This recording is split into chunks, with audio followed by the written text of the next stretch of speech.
Good morning, Helaine. Good morning.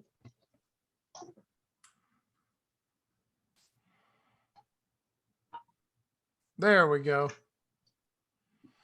Had to turn on my speakers.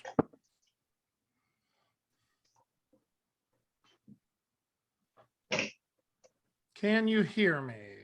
Yes. All right, perfect. And everything looks good. Your camera looks very clear. I can clearly read the page behind you on the wall, so we look good there. I have one person that's an attendee that I'm holding in the waiting room just until you're ready, Helaine, just to make sure we're good to go. Any last thoughts or questions, etc., before we begin letting folks in? Well, just that they're going to need the link to the Okay. Jamboard, and they're going to need the link to the Google folder. So you can keep, people keep coming in instead of having them ask for it. If you can periodically drop those two. You betcha. You betcha. So I'm going to throw that. I have those two links right over here where I can grab them quickly. And the other thing is they're going to probably say, can we get the slides? Well, again, pump it out periodically, the slide deck. And the fourth essential document is the links doc, which is all of this is in the folder. So once you do the folder, they'll see everything. But there's a links doc, which is all the links in a doc. Gotcha. And even the link to the docs link is in the docs link. I'm so crazy that way. Well, it's called we've had enough students to know we need to be redundant. I'm sure you both will be fabulous. It's going to be wonderful. Are you ready to let visitors in? Yes. All right. And Matt, yes, are you able to make me a co-host? Because I absolutely can. Duties. Duty. I know. I just in my head the same thing. Duty. All right. Make co-host, and we are recording. Awesome. So we are in. Okay. And I can share, right? Yes. Let me double check that. Let me double check that setting. You know what? Here, Helaine, I'm also going to make you a co-host. I can do multiple co-hosts, right, Kate? Yes. Okay. All right. So both of you should have those capabilities. We're going to get the ding dongs sound every time people are joining in, I believe. Okay. You can control that if you want. Yes, and that's over in Participants. Settings. Yeah. Participants. Got it. Just a check mark. Got it.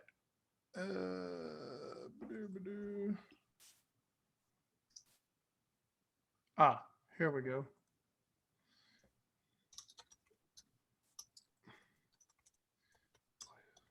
There we go. All right, that should take care of that. There we go. Yep. All right, beautiful. And there's Genevieve. She's been with us for every session thus far. All right.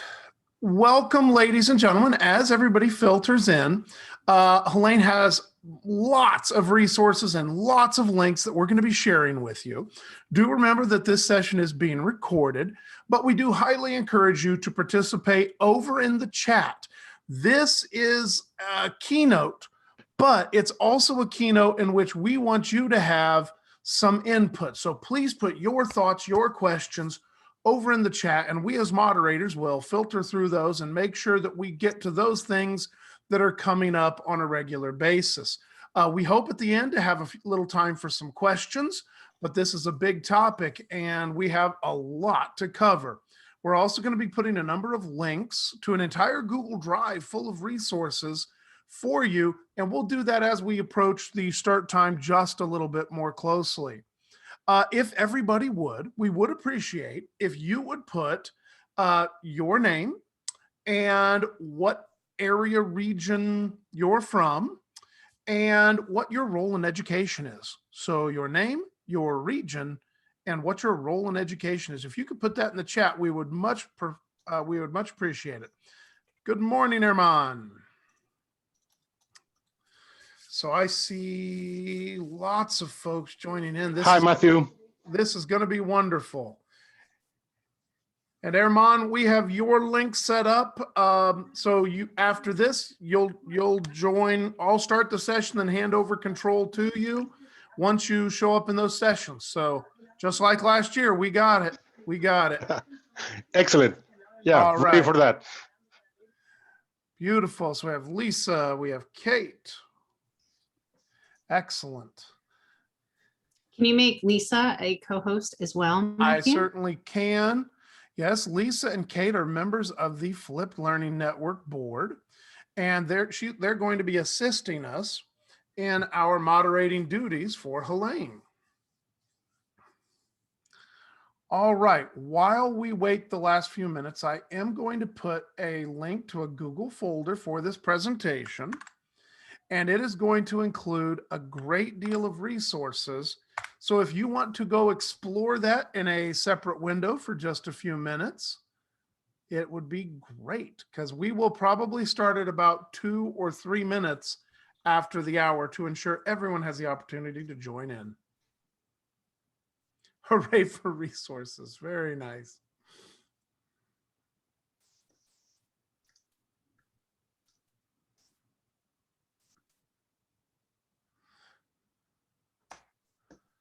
And Matthew, and Helaine, all of the links that you post will also be added into Edmodo. They'll be attached to the posts pertaining to the keynote. So you'll be able to find all the resources in multiple places. And additionally, the recording for this will at some point be posted in Edmodo, but it will also be posted on fliplearning.org, because this, of course, is being promoted and supported by fliplearning.org. And if you have an opportunity today in any downtime or while we're looking through or in the break in our daily sessions, take a look over at fliplearning.org, where we have literally hundreds of articles on flip learning, education in general, and really goes into a lot more detail and does deep dives into a lot of the topics you're going to hear about today and that we've covered over the course of the conference.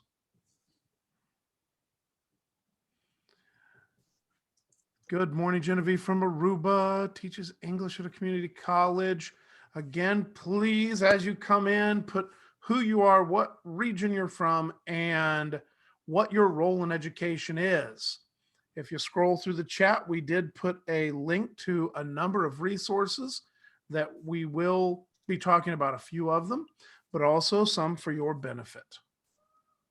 Mickey from Alabama, ranked the second best place to live in the United States by USA Today, is just outside Huntsville, apparently. Just read that this morning. Andrea McPhee, wonderful.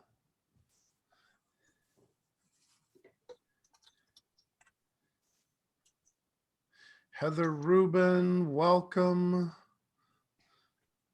And our policy on cameras is we want you to do whatever you feel comfortable with. We always appreciate seeing faces. We always appreciate getting to know you in the best way that we can. But we also appreciate maybe a need for privacy, depending on what time of day it is at your location or your level of internet connectivity.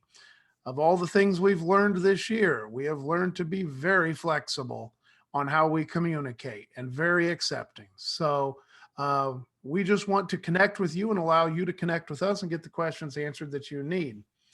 We will wait about 2 more minutes, and I'm going to throw that Google Drive folder link in the chat again to make sure people have access to that. That will be where you can find a lot of the resources today.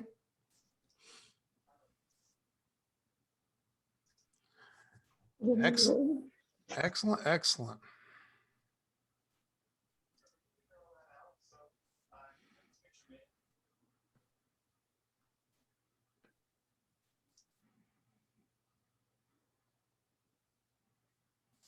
Vivienne from Kongsberg in Norway. Very nice, assistant professor.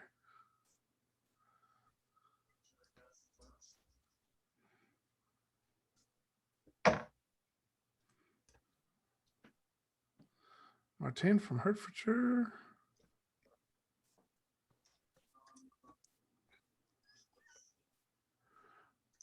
All right, Helaine, if you wanted to go ahead, we will introduce Helaine. She is a professor at Long Island University. I believe I'm correct. And of course, she's most known in these circles as the creator of SOFLA, which I'm sure we will hear more about as we go through. We have a number of folks that use the SOFLA method I can see here in the meeting with us today. And we also have another session for that just following this one or a little bit later in the day. Also, there is a ELL Q&A session that's going to be happening a little bit later, and it's going to be moderated by Helaine. So this is a passion of hers, and it's something that we're so glad that she's here and able to join us with. So Helaine, feel free to take off and make sure that when you're ready to go, we're ready to have you. Okay, welcome to the final pillar. How many pillars are there? Everybody knows. There are 4. And this is pillar number 4. So do I say last but not least? Why not? Okay, are we having fun yet? All right, guys, you know me. I start with a sign in. It's not about me. Go to the Jamboard. Question number 1. Now, we have an overflow board because I counted you and I don't know if you all fit. So there's the boards 1 and 2 are question number 1. There will be 5 questions to alert you. This is question number 1. It's your sign in.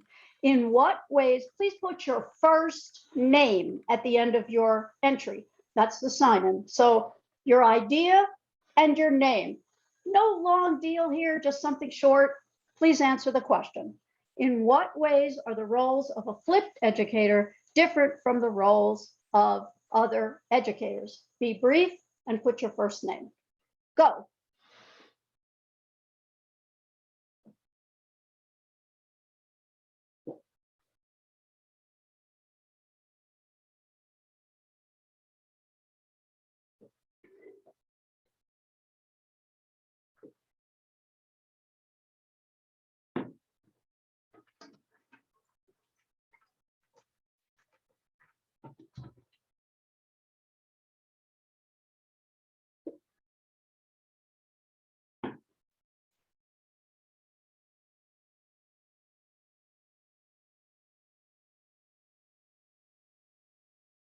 Now your task as you watch the board develop is to answer in your own head, because this is only a 1 hour even less presentation.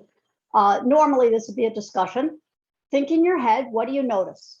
Read everybody's as they go up. What do you notice? What do you notice? Look for patterns. What do you notice? It's a good question to ask students, huh? No right or wrong. And there are some people who may feel more comfortable on the chat. If you aren't familiar with Jamboard and you just don't want to do it that way, there's always options, choice and voice. If you want your voice to be heard, but you want to make a different choice, you can put it in the chat. The Jamboard's good because you'll be able to come back to the Jamboard. This is data. All 5 questions I'm going to ask you will be providing you with data that you can then go back to and refer to as a resource. You're creating your own resources. This is data, shared data. And again, everything I'm doing, think about it for your students. Okay, here we go. All right, so just take a look. And then very quickly, because we are going to move on to the other issues that we're going to look at. But if somebody sees something that they notice, that would be in the chat. So put in the chat, those of you who had time to post and think, put in the chat anything at all that you notice that went up on the board, anything, patterns, just things that struck you. Maybe only one person put something, but you think it was an amazing idea. Fill the chat with your noticings. And while you fill the chat with your noticings, and while you continue, remember there's an overflow board. You don't have to jam up. There's a second board I made for you. Board number 2 is still question number 1. It's okay to go to the second board. You can plop yourself to the second board if it gets too crowded, all right? In fact, we probably have to do that for all the questions. Matt, if you're good with Jamboard, if one of my co-hosts is good for Jamboard, you might want to make a double of each question. So I have 2 boards. That would save me a lot of trouble. You know how to make a duplicate of a board. I'm assuming someone does. Okay. I'm going to defer to Kate or Lisa. I made a double for question 1. Okay, great. All right, now you all have put down ideas as to what you think is different. And what I'm going to do now is kind of get started with how we developed the original definition of flipped learning and the flipped learning professional educator pillar. So I'm going to give you a little bit of a history here, since I seem to be, other than Aaron, I seem to be the only one who's still a war horse here, hanging on to the flipped learning network. But I just want to give you a little bit of the history. So I've been flipping I myself have been flipping for 10 years. I started in 2011 when I first met John. And 2 years, 2 years later, Aaron gave me a shout out the other day. I'll give him a shout out. Aaron calls me. I'm sitting there at home at my desk, calls me up and invites me to join the board. They wanted someone from higher ed. So I was their higher ed person on the board, and I was on the board for 5 years till 2018. And I just want to tell you how this happened. So we were having a board meeting. This was back in 2013. I was new on the board. And we said, you know what? People really don't understand flipped learning. They think they do, but they just go flip flop, homework, class, and they didn't get it. And so, I said, you know what we really need is a formal definition. They said, oh, would you go draft something and we'll come back. So anyway, so I wrote something up, and I had a checklist for something else I was doing on culturally responsive teaching, a little checklist thing. So I thought, well, let's take the 4 pillars that existed. We had the 4 pillars before I arrived. That came from several years back, way back. So taking the pillars and creating this indicator thing. So I brought it all to the board, and we massaged it and tweaked it and revised it.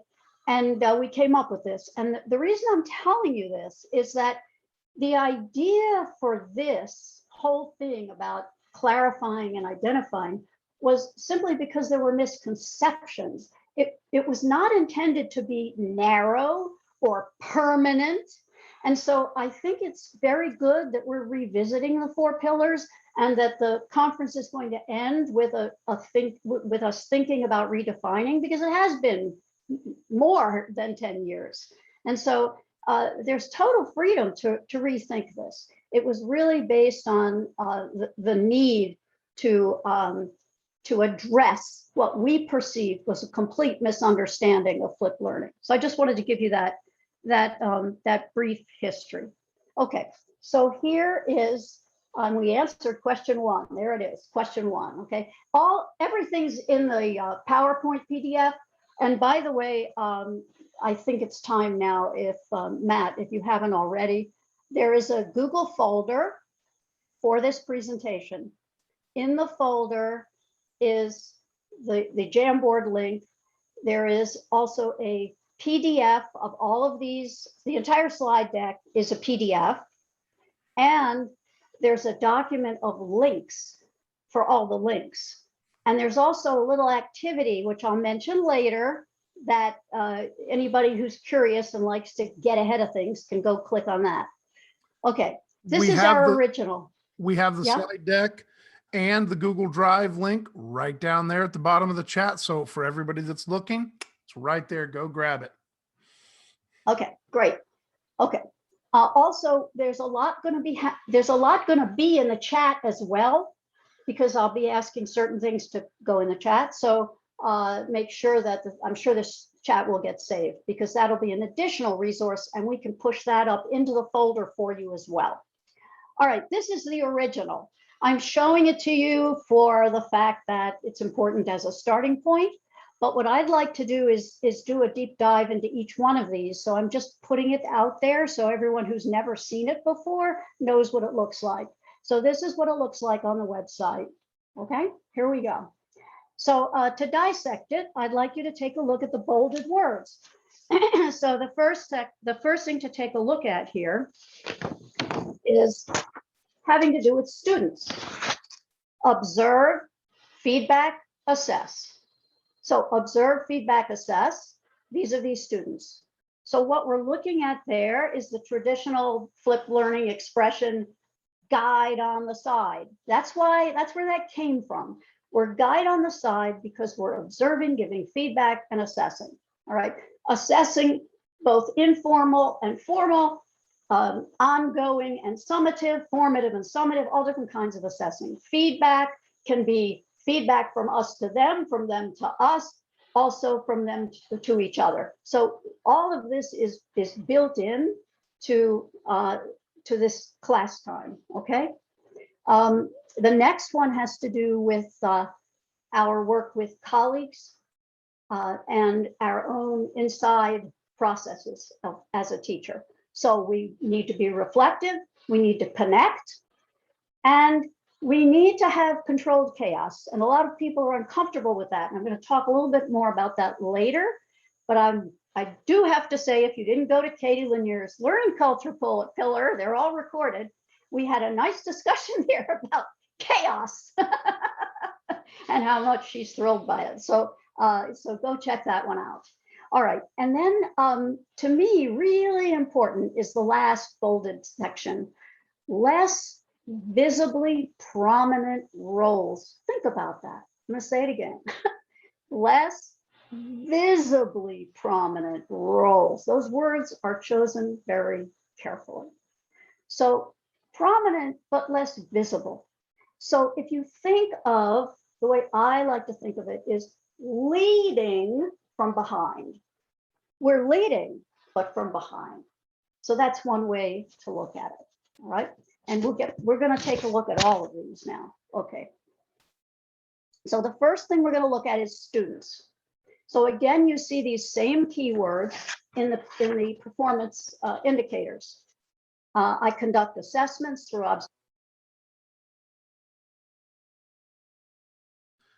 Helaine, I need to interrupt momentarily. Your voice has gone out. Helaine, I believe you may have hit mute.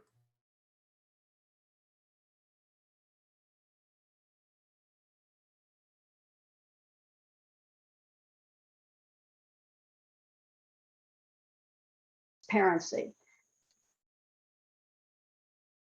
Okay, so I just want to mention the importance of data, and we're practicing that right now because in a minute we're going to go to question 2. Get ready, question 2.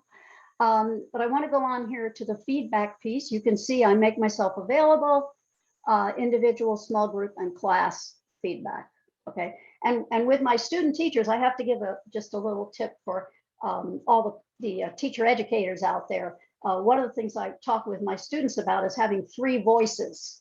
You have your class voice, your group voice, and your individual voice.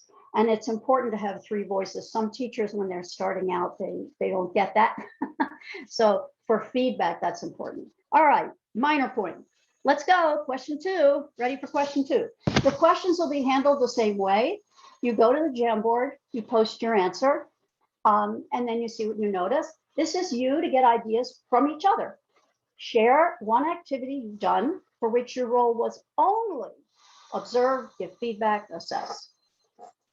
Can be any activity at all. Try and be brief. You do not need your name, only the sign-in and the reflection. Only the first question number 1 and question number 5, I'm going to ask for your first name. The other questions don't need your name. Okay, go. And use the chat for your noticings. Use the chat, something that resonated with you. If you see patterns, any ideas you get, put them in the chat. Your activity on the board.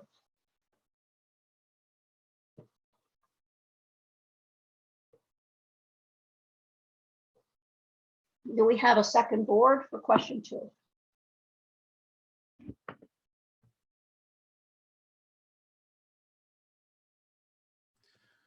Helaine, while you're waiting, we did lose you for about 10 seconds of audio, but you are back.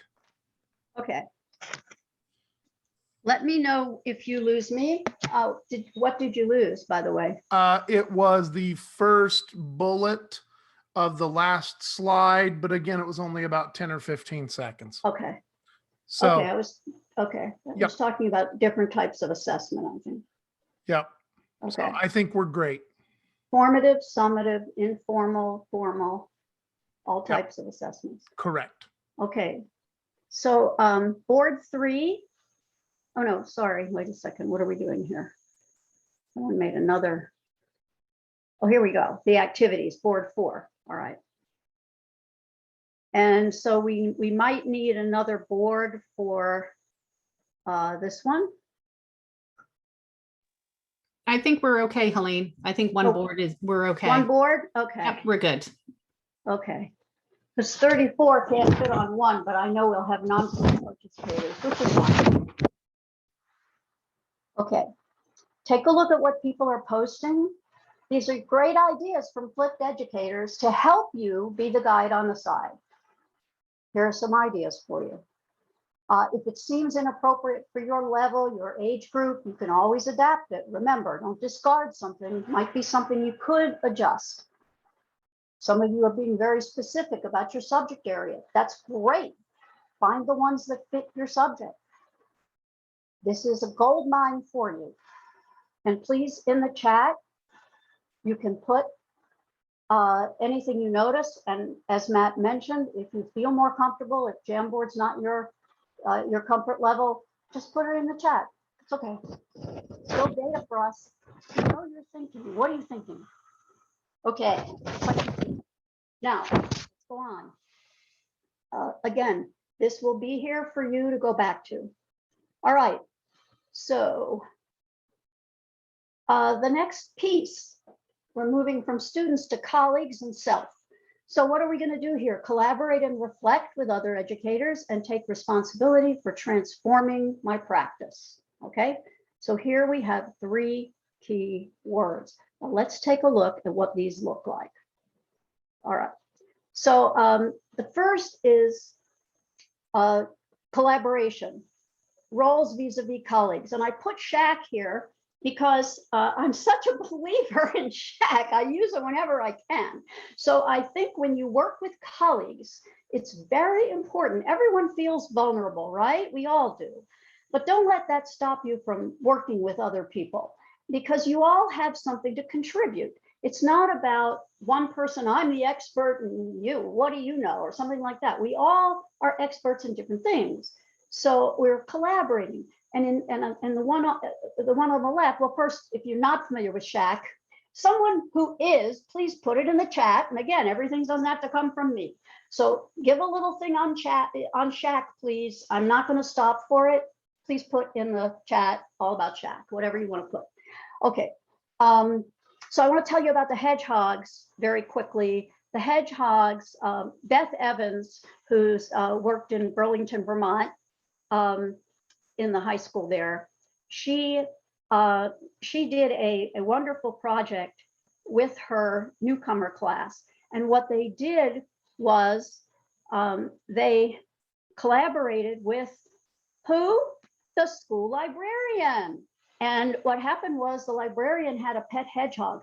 So the students went and they visited the hedgehog, they started taking care of the hedgehog, and they decided to study hedgehogs. So they made a little book. These are newcomers. Many of them were limited schooling in their country. And I'm just going to share with you I'm going to share the hedgehog book with you. very quickly here. I'm just going to leaf through it a little bit for you so you can see it. Here. All right. So this is just to give you an idea, and remember who we're talking about here, okay? They each did a page, and it has the audio, you can see that. So this is Mohammed's page. What is a hedgehog? Hedgehog are mammals, okay. So this was his project, was to do that page, and he said it out loud. I'm not going to go through and you listen to everybody, but I just want to give you an idea. The point of this was that it's collaboration between the librarian and the ESL teacher, and each student did a page, one page, and they made a little book, and you can see the icon, they read out loud. Every now and then there was someone who was too shy to do that. That's fine. They didn't have to do it, okay? And they came up, they worked together to come up with questions. They were using my other model besides SOFLA. I have MALP, Mutually Adaptive Learning Paradigm, and this project was based on the tenets of that particular model. Nothing relevant for us today, but I just want to mention that's where it came from. And here it is. There's a little book. Go through the book, and it says at the end, well, you all know Book Creator, but anyway, you've reached the end, read it again. Okay, so I just wanted to share that with you. Okay. And I want to resume my PowerPoint again. So get back. Now, the other, so that was one collaboration. Teacher to librarian. It doesn't always have to be teacher to teacher.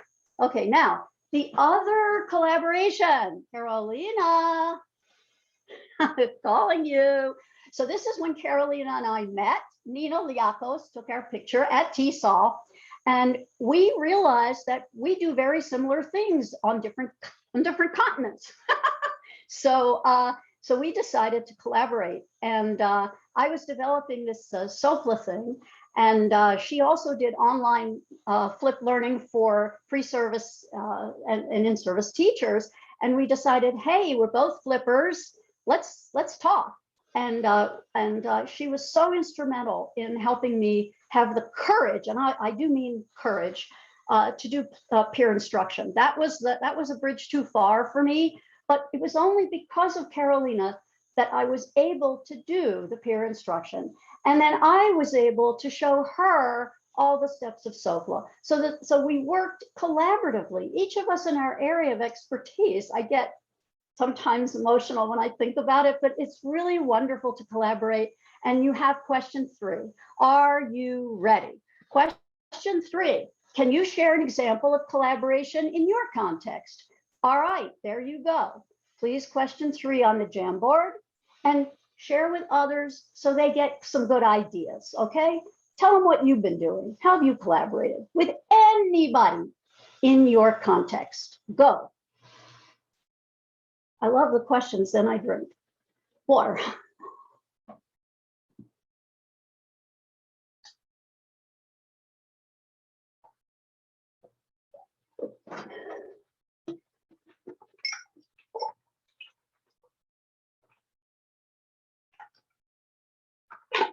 Yeah, keep sharing the link. Thank you.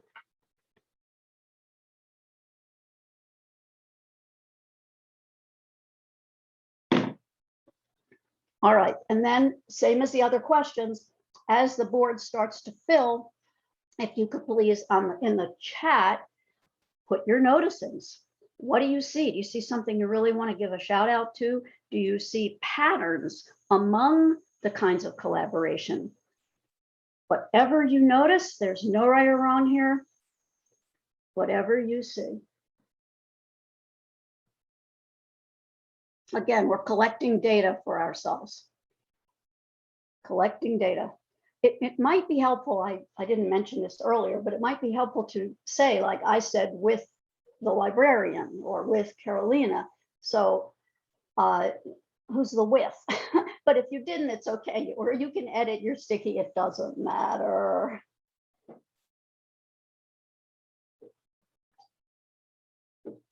It'd be interesting to see the range of types of people we collaborate with. Okay. All right, data coming in. Oh, these look one. I try not to peek because I have to focus here, but it's hard not to peek because there's so many great things going up on the Jamboard. Great, this is great. This is super. Okay. All right, we're moving on. Need to move on. Okay. So by the way, those of you who just came in, apparently people drift in and such, as you know, you can always go back to the first question, the second question, and hear the third question. It's there for you. You do it. You can go back now. You can go back later. Okay. There's no time frame here. And there's room for, I think, 150 people. So we're not going to run out of space to join the Jamboard. Once I did that, we had a workshop. Heather and I, you'll hear her a little later. We gave a workshop. It was supposed to be limited to 40, but the Zoom guy helping us didn't know that. We had 270 people, and they complained because the Jamboard apparently fills at 150. Funny story. Okay, yourself, role versus roles versus yourself. You know, what's your role with yourself? Okay, I want to say something about the growth mindset. I'm not an expert on it at all. And I know we all have at least once during this conference heard that word. People are talking about it in sessions. If this is your very first, you're not going to really get much from this right now. But if you don't know the term, you might want to educate yourself about it. What I'd like to say about it is it's not just a buzzword. And I want to say something about buzzwords because people have said, flipped learning, another buzzword. You know, a buzzword is a buzzword for a reason. You know, it's the old grain of truth. In other words, there is something in it, and you don't just dismiss it because it's a buzzword, okay? And I have a whole presentation that I say it's more than just a buzzword, or it's actually called, I think it's called Beyond the Buzz. Flipped learning, beyond the buzz. Okay, so I like to think of growth mindset as something we really do need to think about as educators, as professional educators. And so as I interpret this particular indicator of reflecting and transforming our practice, I interpret it as part of having a growth mindset. And so I have two ways that I'd like to look at it today. The first way is what I call the reflection protocol. And I just developed this last year. I have a video where I talk about it. And then I wrote a little document about it inside of a Canvas course that we ran. I haven't made those things, wildly out there, but if anyone wants to know more, this is really just awareness level. If you're interested in the protocol, there's more information on it. But basically, it's PPRR. So if you really want to engage in reflection, it's a process. You have to be patient. Reflection is something that takes time. It's not a revelation that happens. It's not a one moment. And then you have to persist. You have to, keep pushing yourself because it will come. And if you say, well, how come, I'm not really getting anywhere. I'm trying to reflect, but just keep going, persist. And again, I would throw in there the idea of data. The more data you have, the easier it'll be to persist because you'll start getting more information, which will feed what you need in order to reflect. You can't reflect to the blank wall. Then you are ready to reflect, all right? You've been patient and persistent. You've looked at the data, which is all kinds of data. We've talked a lot about data already. And so after you reflect, you're going to renew yourself. You're going to come out a little different. You've grown from your reflection. And this is cyclical because it's actually, start again. Let's be patient because this is something that happens throughout your whole career. It happened to me. I'll just give you one example. I moved from New York to Green Bay, Wisconsin, mid-career, and everything changed for me. I had to step back and figure things out because my students said, what you're teaching me isn't helping at all. I was a methods course, ESL. And I said, that's ridiculous. I have a doctorate from Columbia. And it was true. And I had to step back. And it took me a while, almost a year. I observed classes and started to see who they had. And this relates to transforming practice, which I'm getting to now, sort of. And I realized the population they had was so different that it was really a cultural matter more than the language. And so I really had to study, I had to keep pushing myself, go find out. And part of me was like, oh my God, I'm back at school again. I have to learn some more. And I just go, oh, come on, you got to serve these people. I reflected, I came up with a new model and renewal. That takes us to transforming. So usually, and you know that question 4 is coming up. If you're really smart, you can figure out question 4. So you might kind of get ready. Okay. I think that what makes us transform is usually a catalyst. Something changes and we have to transform. We can reflect, we can do the reflection protocol at any point, but usually a real transformation, which is very fundamental, okay, is usually a change, a big change. So your career, like for me, I went to a new location, or a title, you become department chair, or, you know, just throwing out there titles, or you get a new skill set. I mean, I had nothing to do with technology. I didn't get a job once because they said, do you teach online? And I said, well, I do emails. I knew nothing. That was 2003. That's what got me started. I said, oh, that I felt like in Gone with the Wind with the carrot. I'll never be hungry again. So I said to myself, that's it. I'm learning about technology. It's my PD for the next whatever. And that's how this whole thing started. Anyway, so you never know. Failure leads to success. That's a perfect example. I got a nice job, by the way, later, very different job. I still have it. Okay, the student body changes, your demographics changes. You have different kinds of kids. Maybe you get some immigrants, maybe people from a disaster in another country, no mentioning, come to your district or your college. Okay, maybe class sizes change for whatever reason. That's a whole different way to teach. Or maybe people come to you that don't have the same prior learning that you're used to them having for the courses that you teach. You got to really make some major changes.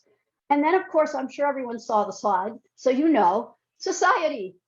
Whoa! So the pandemic, a lot of things changed. That one didn't affect me, by the way, because SOFLA is the same. So I've been teaching the same way, pre-pandemic and post-pandemic, with the online flipped learning. But anyway, the other changes definitely have affected me over the years. So would you please, it doesn't have to be pandemic, it can be anything. Question 4. All right, put your ideas. Question 4, just pick one. In one way, have you transformed your practice due to a response to some change? Any of the types of changes I've discussed, or a change I didn't put on the slide. Okay, and you don't need your name. We're just looking at transformations. Share them, please.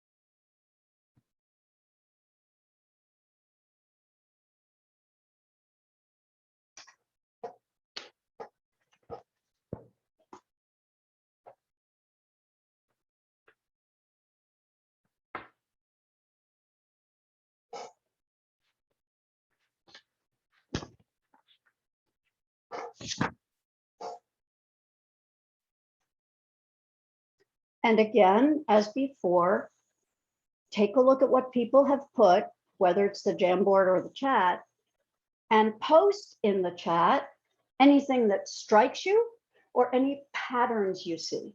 So any noticing at all. You know, do most people put pandemic transformations, or people putting other kinds? What are you putting? What do you notice? Patterns you notice, or even just one particular one that you want to make sure gets in the chat? Whatever you want to put there. whatever you want to put there. Oh, I see someone put an appreciation, right? Good, okay, great. Okay, what has helped you to transform your practice? What changed in your professional lives or personal that made you change your practice, fundamentally change? And again, I mean, you're free to put your name, but you do not need to. Our names go for sign in and reflection, but this is fine if you want to. If you want people to get back to you, you could do that. Okay, but we'll do that with a helping hand in a minute too. That was what I was going to show you. So before we go to the next section of the presentation, I just want to mention briefly, there is an activity in the Google folder called the Helping Hand activity. And the Helping Hand activity is something I did last year at Flip Tech, but it fits with the pillar. Helping Hand activity, on the left, you ask a question, and on the right, someone puts an answer. And you can all edit it. And I left up last year's, so you can just continue it. And I invite you to do that. So you can go to the Helping Hand activity. This is another way that we can connect, reflect, and transform, is the Helping Hand activity. And yes, it works with students.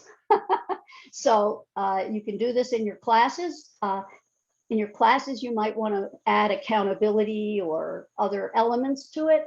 For us, it's just go to the document and ask a question or answer a question. Look at all the questions. Can you answer any?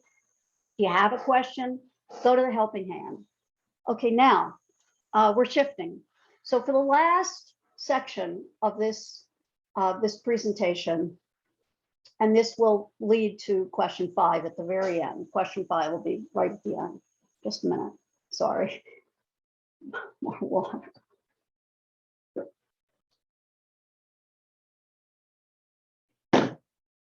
Okay, so I want to go back to what Aaron told us at the very beginning of the conference. And if you weren't there, by the way, it's nothing short of inspiring. Talk about transforming your practice. I mean, just watch it. But one of the things he was kind of a theme was, to what end? To what end? We do this, and it's good, and it's fine, and it helps us, but to what end? To what end? And over the last 2 days, I've been thinking about that. I've been thinking about to what end. And I want to take us on a little bit of a thought journey here. And this is my input that I would like to add to what I think we need to think about in terms of ourselves as professional educators, right? So the first step is, I think the question is not what's flipped learning, but what does flipped learning make possible? What is it that we can do that other teachers can't do because they're not flipping? That's the question. So we're all sitting here talking, and I was myself back in 2014 when we worked on these documents. What's flipped learning? Let's get it straight, blah, blah, blah. Okay, I think we're ready now. This conference is about looking forward. Let's look forward. Let's focus. Let's shift our focus a bit to what flipped learning makes possible. And so indulge me a little bit here. Okay, here we go. So what is our overarching role as educators? Okay, what is our overarching role? Well, these are things we really have to do, all of us, no matter who or where or what, we all do this, right? So would you say it's covering curriculum? Would you say it's delivering instruction? Would you say it's meeting standards? These are important, right? These are all very important. They're our bread and butter. That's our paycheck. We get paid. Anybody here a volunteer? I've done a lot of that, but anyway, we do these things. I mean, most of us do all of these things, but is that our overarching role? Well, with the joys of PowerPoint animation, No, no, no. I had fun making that. I'm not real high tech, but I'm more conceptual, but I'm sure somebody could do a great job on that slide. But anyway, that's my version. So here we go. You know what I think it is? Do you know what I think our overarching role is? It's what flipped learning makes possible, creating fertile spaces. That's our role. Our role is to create fertile spaces. And I want to talk about create. We want our students to create. How about us? We have to stop the mindset that we're following our superiors. I covered the curriculum. I delivered the instruction. Here's my lesson plan. Oh, I met all the standards. Here's this one, that one. We're all, come on. We're professional educators. We know our work and we need to have the mindset that we are creators. Of course, we do the other things on that slide. I put X's because they're not the overarching role, not because they're not our role. So we're creators and we need to think of ourselves that way. And it will, how they say, make a power stance. I asked someone, I'm giving a keynote. They said, do a power stance first. Okay, I want you to all do a power stance. Everybody, do a power, whatever your power stance is. Put your feet on the desk. Have your hands on your hips. Everybody, do a power stance. Stand up. Put your hands in the air. You have power. You are a creator. You need that mindset. Everybody with me? Now, what are you creating? Well, you're creating spaces. What do I mean by that? Well, we have the flexible environment pillar. We had a wonderful presentation on that. Yes, I can't remember. Days are crazy for me. Anyway, whatever, we had it. Flexible environment. But it's not only that. It's psychological spaces, emotional spaces, social spaces. We need to create spaces for our students on the affective domain too. Those are spaces. Those are important spaces. And what I'd like to say about spaces is that the spaces we create I'm jumping to bullet 2. I'll come back to bullet 1. The spaces we create provide structure, and we have to have structure. Okay, and Crystal knows that. She gave us those 5 questions, and one of them is we had to be organized. And if we're not organized, our students can't be. But within the structure, freedom. We have freedom to create. We can create. I did the sign-in with you. I picked the sign-in, but I did a sign-in. So we have structure and freedom within to create. The other piece is that when we are flipped teachers, we do need to cede control. And teachers don't want to cede control. But when you're creating fertile spaces, you can't do it unless you cede control, because they're not fertile for your students if you're always in control. Now, there's a difference between control and authority. So it's important to understand, I want to be in control. And we all want to be in control. We all want to rule the world. Okay. But, it's not going to be. It does not appropriate, right? So we're still in authority. We still are the teacher. So cede control, guys. That's part of this. That's part of the deal if you signed up for flipping. All right. And then my piece that I want to add at the very end here is what I call the 4 E's for blooming learners. Anyone who's followed my work knows that I just added a brand new word today. I never do it exactly the same. What's the brand new word for people who know all about the 4 E's? The people who know my 4 E's, what's the brand new word I added? Now, this is a high-level question for people who followed all the nooks and crannies of my work. Because remember, everyone's at a different point. Some of you never met me. Okay, so I did the 4 E's last year. I have in this slide deck a lengthy presentation of the 4 E's. I'm not doing it today. I did it last year. It's a separate presentation, but I gave you all the slides because I want you to see in the PDF what I mean by the 4 E's and how you can implement them. For each of the 4 E's, I give you a rationale, I give you activities, and I give you a cardinal rule. What I'm going to do today is very basic. I'm just going to give you the 4 E's and one slide that summarizes the 4 E's. Okay, this is about fertile. So we create the spaces, But the most important thing is, how do we make them fertile? And that's where your expertise as an educator comes in. We need to make the spaces fertile. So how do we do it? And so I think we do it with the 4, I know it's kind of a gimmicky thing, but the 4 E's, it actually works, trust me. The 4 E's. The first is equity. People think equity, I have equity, I'm done. No, you're not done. That's the starting point. Equity is step 1. Step 2, we never think about this, but it's enrichment. People need to want to come to school. You have to make it enriching, not just basic minimum, get them through, get them through, get them through. No, you have to find ways to make it, you know, the world is out there with all kinds of wonderful experiences. Your school, if it's not enriching to them, you're done. Third E, engagement. You have to figure out how to get them to engage. When I do a questionnaire and I say, what is your most pressing issue in your educational context? And usually this is for online teachers.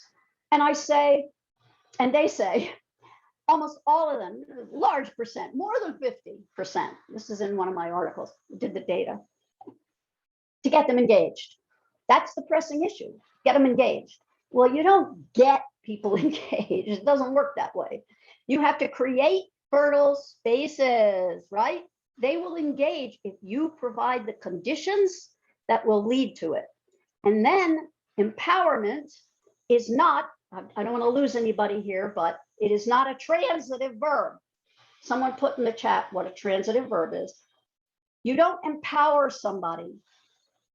People feel empowered because you create conditions that make them feel empowered. That's where empowerment is.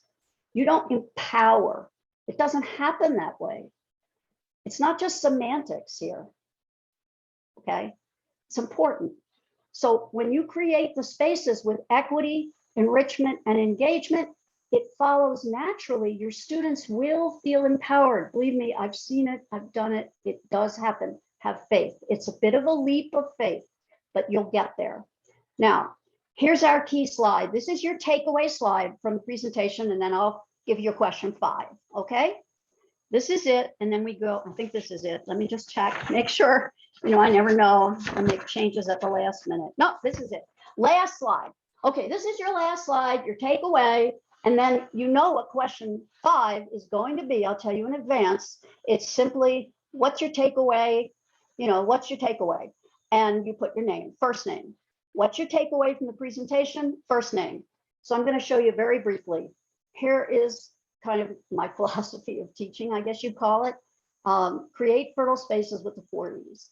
So we provide equity. That means we make sure students have access to instruction, curriculum, assessment, whatever that means for that student, right? Equity is not equality, you know, and again, you have all the slides. You can look at all the slides. It's about 6 or 7 slides for each one of these.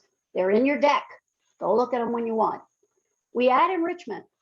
Why do we add enrichment? We make it fun. That's why you do the games. That's why you have guest speakers. That's why you do field trips. All those wonderful things that are extra, you do that because what does it lead to? They get motivated. They get motivated. Okay, you got them motivated because you've been on enrichment. Now what are you going to do? Well, you still have to get them engaged. What do? Well, once they're motivated, you have to get them engaged. Guess what gets them engaged? 3 things. This is a joke. It's my kind of humor. 3 things. What gets them engaged? Interaction, interaction, interaction. I don't know if you know, but when you sell houses, location, location, location. There's my New York. Okay, did it once. All right. So there's one thing that gets them engaged. Interacting with each other, with you, with guest speakers, with whatever, whoever, right? That's what leads to engagement. You provide opportunities for interaction once you get them motivated and they're an equity. You have to do this in order. All right, we got them participating. Are we done? They're participating. We're done. Who remembers? Who remembers? Why are we not done? Why are we not done? You know, because We're not done because we need empowerment. But as I said, if we do the first 3 E's, it will emerge, because once people are actively, notice active, if they're actively participating, they can't help but feel empowered. And people feel empowered in different ways. Some of them will feel empowered to become a global citizen.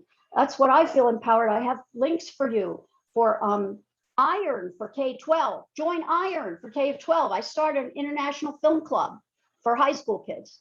I feel empowered to do this COIL thing, COIL, collaborative online international learning with a university, a college in Japan. In late career, I'm doing these things because that makes me feel powerful. That's what I like. I like to be a global citizen, but maybe someone else wants to be a liaison. Everybody likes to do different things. Okay, that's it. Why? Why do you want people to be self-empowered? Because you know what? You don't learn something if you don't own it. You all know this. You're educators. You have to internalize something. It has to become yours. It can't be the teachers. It can't be your parents. It's got to be you. You own it. Then you're blooming. Blooming learners. Do we have blooming learners? Are you blooming? Look, blooming. I have a plant. Yes, my plant. I love my plant. Okay, and I have my create, it's not big enough, or, you know, whatever, I'm not, that's not my thing. But anyway, there it is. Okay, so I hope you enjoyed this, and we're gonna have question 5. Question 5 is not on a slide because I wanted to leave you with this slide, okay? Please answer on the Jamboard question 5, and that's it for me. I'd like to see what you're taking away from Professional Educator. And if we have a few minutes for questions, that would be great. I'm done. Matt, can you Absolutely. take it from here? I'm spent. Can you take it from here? You betcha. Okay. So the Jamboard link for number 5 is put back up. And so if you would take a look, ladies and gentlemen. You can share the Jamboard. That would be great. Yep. We shared that Jamboard link. And so if you want to put that in your Jamboard, so give us your final feedback. Also, do take a look at Edmodo to ensure that you can find all of the other sessions that are going to be starting here in about 6 minutes. And so those sessions will be getting going. We may be a minute or so late because we, of course, want to offer any opportunity. If there's any last minute questions for Helaine, you can put those in the chat. And we will take 1 or 2 before we all have to move on to the next session. But I'm sure Helaine would be happy to collaborate with you, discuss with you, and answer any questions that you may have. So that is among her favorite things to do, having known her for quite a few years now. So with that, if there's no other questions, we will see you in the sessions. We will be saving the chat to put in as a link in Edmodo. We will be putting this recording as a link in Edmodo as well. It does take us a little bit of time to turn these links around and get them posted in Edmodo. There was somebody else that was asking where some of the previous sessions were. We will be sending out a follow-up document with as many of the links as we possibly can. So do keep an email out that you used in Edmodo. Keep an eye on Edmodo so that we can provide you as many resources as possible. Thank you, Helaine, for joining us today. Thank you for Kate and Lisa for helping on the moderation. And to all of you, we hope that you have gotten something out of it, and we'll see you in the next sessions. Thank you much. You're a nut, Helaine. Amazing, Helaine. Amazing. I just want to bask in your brilliance because it's Oh, thank you. yeah. And thank you, Helaine. And if anybody's interested in learning how to use rubrics that'll help you implement SOFLA, please join my session at 12. This is something I've been working closely with Helaine and Carolina to design. It's your first view of it publicly, so we would really like your feedback. So join us at 12. And Helaine, as always, amazing. Thank you so much.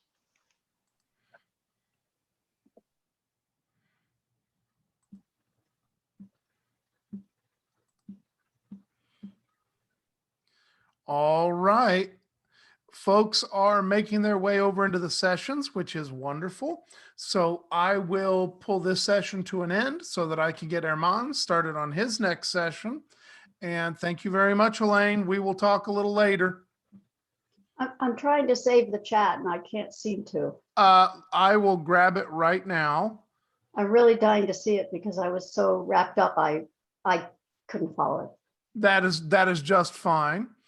And so this is Helaine Flip Tech Chat.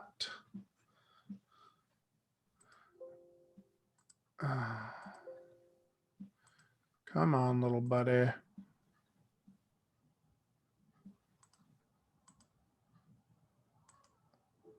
Did you post all the links when I didn't Yes, mention the all the Jeopardy, but- all the links went in Okay. as. Okay, I Somebody- forgot about the Jeopardy, but that was SOFA anyway, so. yeah. For some reason, maybe I will get the chat here. Just give me a sec.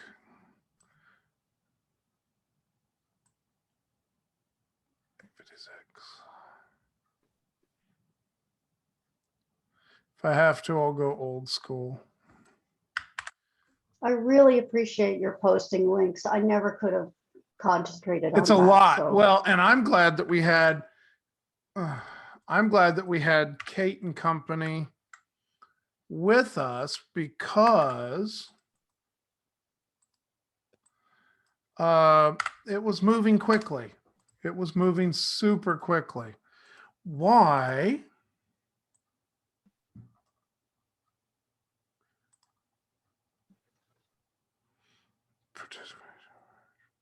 Merge to meeting window. Okay.